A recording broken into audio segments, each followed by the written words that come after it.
Kia ora, g'day, I'm Philip Duncan from Weather Watch TV on YouTube with your 7-day Australia-only forecast and 7-day rainfall outlook. Let's kick off with the animated air pressure and wind map. So dark shading is low pressure, the brighter shading, high pressure. See the high pressure zone out here around Esperance, Goldfields area, dredging up this big southerly. It's a big cold southerly for some areas. We're talking single digit overnight lows going up into parts of Queensland. So we are not necessarily getting the hottest weather that you would normally expect for this time of the year, but it's mostly due to the high pressure zone parked out here over Western Australia, low pressure around New South Wales, and between the two it dredges up that southerly. So temperatures are certainly down today, tonight, tomorrow morning, and then you should start to see a bit of a change once that high pressure zone here drifts further eastwards. Let's have a look now at the Friday setup. So that high pressure zone quite quickly moves along and it's parked south of Tasmania as we go into Friday.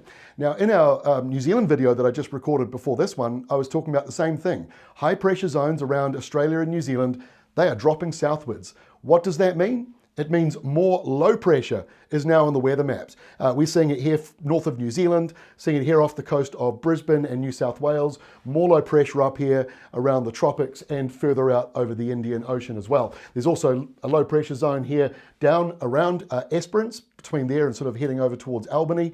And there's a little bit of low pressure around Brisbane as well, or sorry, I should say around Queensland as well, separate to this one. There's sort of a little bit more stretched out here, going all the way up into far north Queensland. So there's a lot of low pressure developing, but rainfall totals are still quite low. As you're going to see in a moment, not everyone's got a lot of rain. And with the highs dropping further southwards, it's going to make for windier easterlies. And I'm sorry, Victoria, you look to be one of the more exposed states to the windy, dry, east to northeast winds. Hate to break it to all of you, some of you want rain, not all of you do, but some of you want rain after what has been kind of a dry past 12 months. There will be some heavy rain on the coastal side of New South Wales, especially northwards. Could be some heavy falls there. Otherwise, not very much rain coming through and not a lot of rain even up around the tropics for this time of the year. Stays that way going into Saturday. Still windy along the coastal parts of New South Wales, mostly north of Sydney, south of Sydney, not too windy on that coastal area. But inland, Canberra going down to Victoria, windy north to northeasterly starting to develop. When I say windy, it's not necessarily damaging, but it's just, you'll notice that there is a wind blowing around. Not much happening for South Australia. The heat certainly returns this weekend after your cooler day today. The heat comes back again on Saturday, pushing further around Western Australia as well. Bit of an easterly. Low pressure though, sparking some more showers, some more thunderstorms in there. And up here around Darwin, just south of Darwin, southwest of Darwin, seeing some heavy rain forming for you there. Could be over 100 millimetres falling in just one day. Speaking of that, could also be 100 millimetres falling here around parts of New South Wales. Now going into Sunday, still got a bit of a nor'easter or easterly blowing around parts of Victoria, mostly on the right-hand side. Tasmania, I'm not talking much about you because you've got the high pressure zones over here at the moment, so there isn't a lot to talk about. We're still seeing those downpours in the top end though. Could be 150 millimetres or more falling in just a day. So that could cause some localised flooding. And then you've got the windy easterlies blowing across Western Australia. They might get up to gale force at times on Sunday. So hot and dry is kind of the theme in many places, but that cooler airflow still brushing New South Wales, Brisbane, Sunshine Coast, even northwards, not necessarily the hottest of weather. You have to go further inland or further northwards to get that. Now here's something a little more interesting on Monday. We talked in our video the other day about the potential of a tropical cyclone around Western Australia. That potential is still there, but it doesn't really pose much risk to you. So this is the cyclone we were talking about. It still looks as though a tropical cyclone is possible, forming off the coast there. There's also this other area of low pressure right near Darwin, and that one could also spark up a little more. Now at the moment it doesn't look as though it's going to be much of a wind event, but it could produce some heavy rain after what has been a fairly dry past few months in the top end, so keep an eye on that.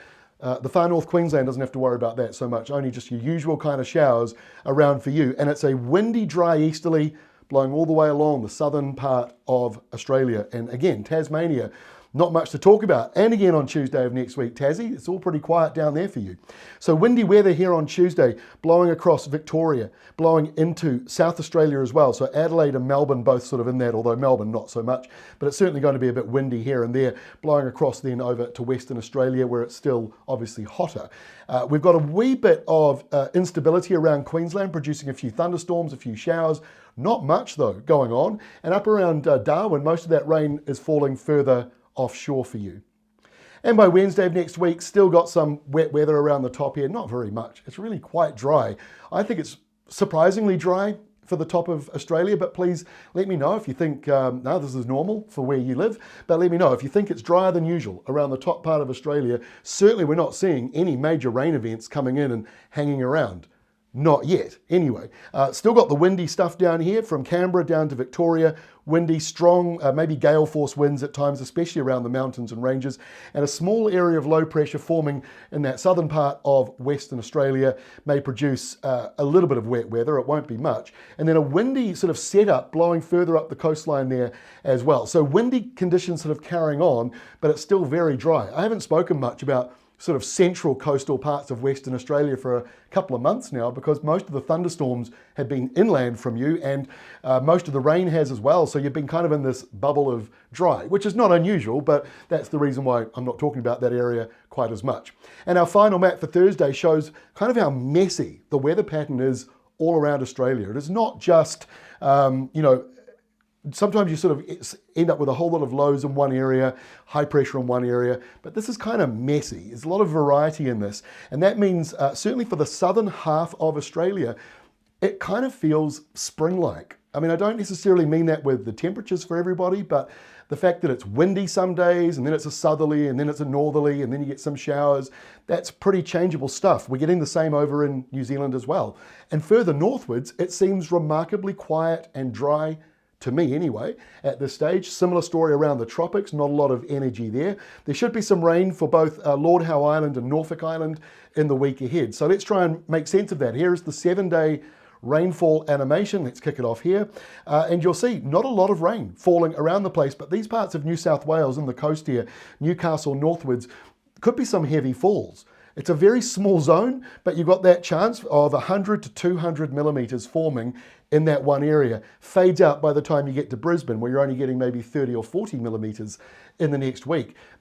80 to 100 millimetres around far north Queensland, and around the top end, that's where we're seeing the greater totals with that small tropical depression coming through. You could be seeing well over 200, 250 millimetres there, down around Katherine as well, into the Kimberley. Not as much for the Pilbara, and it dries out the further south you go. So quite dry, really, for the next week ahead. And that is all from me. Before I go today, the place of the day, we're back with the flight sim. And this is Armidale in New South Wales in the northern tablelands. There's the airport flying through there today. Now, this is Australia's highest elevation city, and that's a controversial statement to some because there are other places further down around the snowy mountains and going into Victoria where there are settlements that are higher up. But there's a lot of debate about whether they are a township, a town, a village, or a workplace. So this is a proper town. There is no other town as big as this at such a high altitude. 980 meters is the elevation there above sea level.